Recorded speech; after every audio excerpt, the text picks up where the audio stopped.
Yo! Dans une précédente vidéo, je te parlais des termes techniques utilisés pour les mouvements de caméra en 3D. Eh bien, aujourd'hui, on va rester dans le thème, mais je vais pas te parler des mouvements de caméra, mais de composition d'image, et plus précisément de cadrage.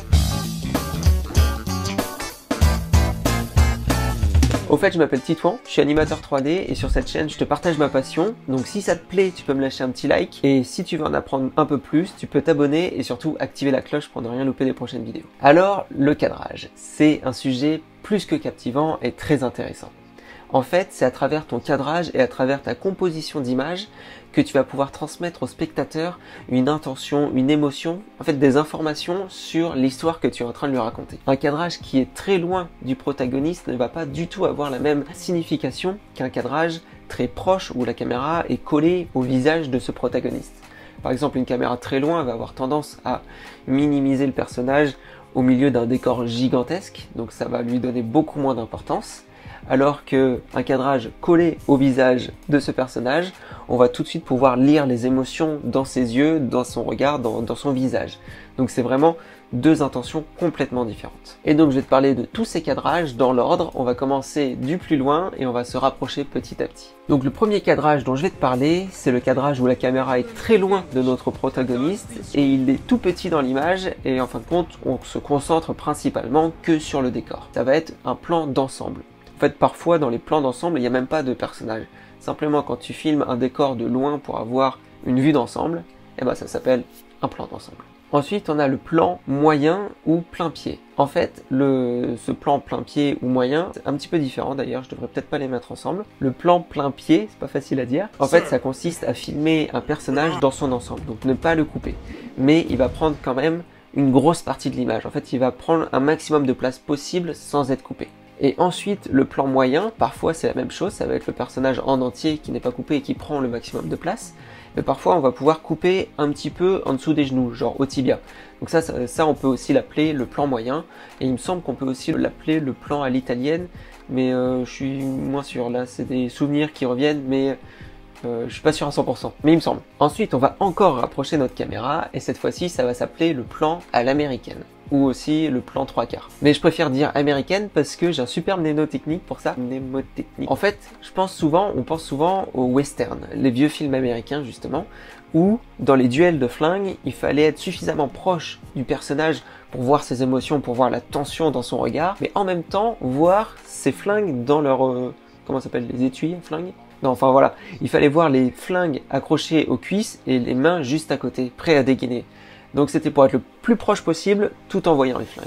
Ensuite, on a le plan poitrine, ou aussi appelé plan rapproché, où là on va simplement filmer un personnage qui va prendre pratiquement toute l'image, mais on va le couper à la poitrine, juste en dessous des épaules. Là, c'est un cadrage qu'on voit très souvent, parce que c'est un cadrage qui est très harmonieux, ni trop proche, ni trop loin. Donc voilà, c'est un des cadrages les plus utilisés pour les scènes classiques.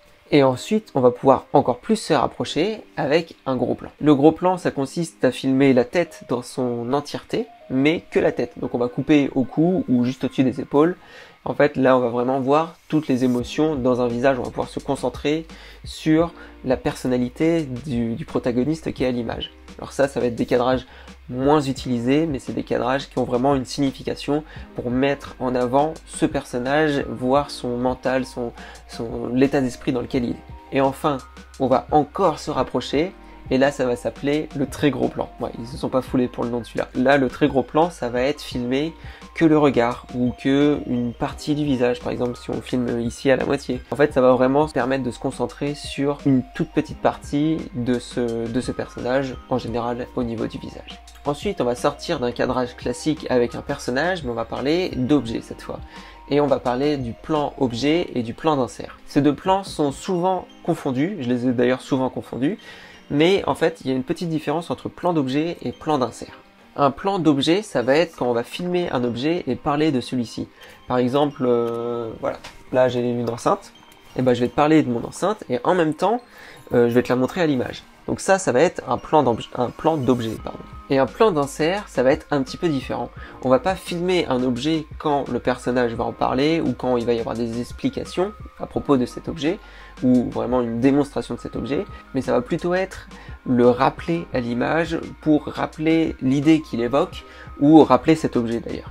Par exemple, un style de film très connu, ça va être le film un petit peu contre la montre. Il y a une bombe dans un immeuble ou il y a une bombe dans une voiture, on sait qu'elle est là, on sait qu'elle va exploser, et notre personnage est en train de courir pour fuir, ou il est en train de faire des choses, il sait pas qu'il y a une bombe, mais voilà, il y a du coup une tension qui est faite. Et pour accentuer cette tension, eh ben, au montage, on va insérer des plans de cette bombe pour rappeler au spectateur qu'elle est là, et d'ailleurs, plus les plans d'insert vont être répétés, plus on va voir cette bombe à l'écran souvent, plus la tension sera plus forte et plus on va se dire merde, elle va péter. En fait, c'est ça du coup la différence. Le plan d'insert, ça va être à rappeler l'idée qu'il y a une bombe et que ça peut péter, alors que le plan objet, ça va être juste montrer, regarde ma dernière moto, elle est vachement chouette, et là tu filmes la moto. C'est ça la nuance. Alors j'espère que j'ai été assez clair, mais ça a vraiment deux optiques différentes. Voilà, j'ai dit tout ce que j'avais à dire sur les cadrages, j'espère que ça t'a intéressé, j'espère que tu as appris des choses. Si c'est le cas, tu peux partager cette vidéo un maximum autour de toi, ça va peut-être intéresser tes amis qui veulent se lancer dans la 3D, dans l'animation et tout ça, ou même ceux qui veulent pas se lancer du tout, mais qui pourraient être intéressés. Tu peux partager un maximum, il n'y a aucun souci. Je te dis à la prochaine pour encore plus de 3D, salut!